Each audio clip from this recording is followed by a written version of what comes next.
Ah, mes chers amis des extrêmes, les féministes enragées qui brandissent leurs pancartes comme des épées laser, et les masculinistes qui se prennent pour des vikings modernes avec leurs barbes mal taillées et leurs théories sorties d'un forum Reddit poussiéreux. Asseyez-vous, prenez un café ou un thé bio équitable pour les unes, une bière artisanale pour les autres, histoire de ne pas froisser vos sensibilités si délicates. Et laissez-moi vous pondre un petit sermon sarcastique, long comme un jour sans pain, pour vous expliquer pourquoi vous devriez tous aller vous brosser les dents, ou les cheveux, ou ce que vous voulez, tant que ça vous occupe ailleurs que dans les affaires des couples normaux comme le mien.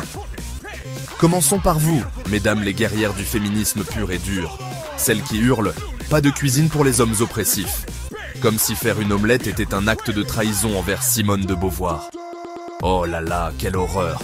Ma femme, cette traîtresse à la cause, ose, tenez-vous bien, préparer des repas. Oui, des vrais, avec des légumes frais et tout le tralala. Parce que, figurez-vous, elle sait que sans elle, je me nourrirais probablement de pizzas surgelées et finirais avec un diabète galopant et un cardio qui ressemble à un moteur de 2 CV rouillé. Mais attendez, ce n'est pas tout. Elle surveille mes allergies comme une sentinelle, m'empêche de bouffer des trucs qui me tueraient. Et en prime, elle fait semblant de ne pas savoir visser une ampoule pour que je me sente utile. Un homme a besoin de se sentir utile et rien d'autre, qu'elle dit, avec un clin d'œil complice. Scandale. Elle perpétue les stéréotypes, n'est-ce pas? Eh bien, non mes chers, parce que pendant qu'elle fait la bouffe, comme vous diriez avec dégoût, elle est aussi handicapée, chiante comme pas permis. Et elle range les trucs à peu près aussi bien qu'un ouragan range une maison. Mais on s'aime, on rigole, et on survit ensemble. Alors, au lieu de me traiter de macho parce que je la laisse cuisiner, comme si c'était une punition, allez plutôt manifester contre les vrais problèmes, comme les inégalités salariales ou les pubs sexistes. Et laissez les couples comme le nôtre en paix. On n'a pas besoin de votre approbation pour être heureux dans notre chaos domestique. Maintenant, à vous, messieurs les apôtres du masculinisme, ces fiers défenseurs de la vraie virilité qui passent leur temps à geindre sur comment les femmes modernes ont tout ruiné avec leurs exigences folles et leurs indépendances toxiques. Oh, pauvre de vous, ma femme est chiante, handicapée, elle entend mal, compte comme une poule compte ses œufs, et elle me casse les couilles à longueur de journée avec ses rappels sur ma santé. Prends ton médoc. Surveille ton sucre, ne touche pas à cette casserole où tu vas tout cramer. Et pourtant, je l'adore. Pourquoi? Parce qu'elle m'aime pour de vrai. Pas pour mon portefeuille ou mes muscles, qui, soyons honnêtes, ont vu des jours meilleurs. Elle fait des trucs normaux que vous, dans vos bulles virtuelles, considérez comme des reliques du passé. Être avec moi, veiller sur moi, et même, ô horreur suprême, me faire plaisir en me laissant jouer au héros bricoleur. Mais attendez... Elle n'est pas une soumise des années 50, elle est juste humaine, avec ses défauts et ses forces. Et moi, je ne suis pas un tyran domestique, je suis juste un gars qui apprécie qu'on prenne soin de lui sans que ça tourne au drame shakespearien.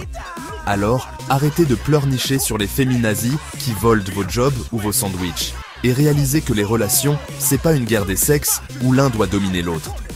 C'est un partenariat bancal, plein de sarcasme, de rire, et oui, de disputes sur qui a mal rangé les chaussettes. Sans elle, j'aurais canné 20 fois, comme je dis.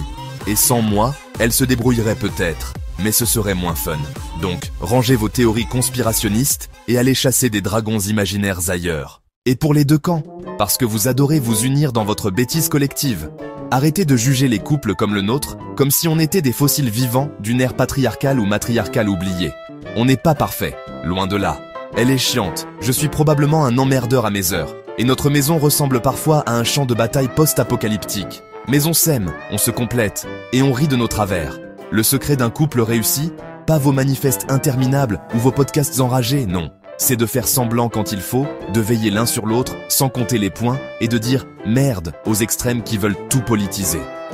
Les féministes, apprenez que cuisiner pour quelqu'un n'est pas une chaîne aux pieds. C'est un acte d'amour, point.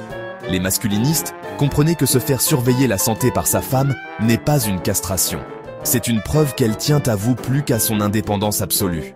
Et tous ensemble, allez vous brosser, les dents, les ongles, les idées reçues, peu importe.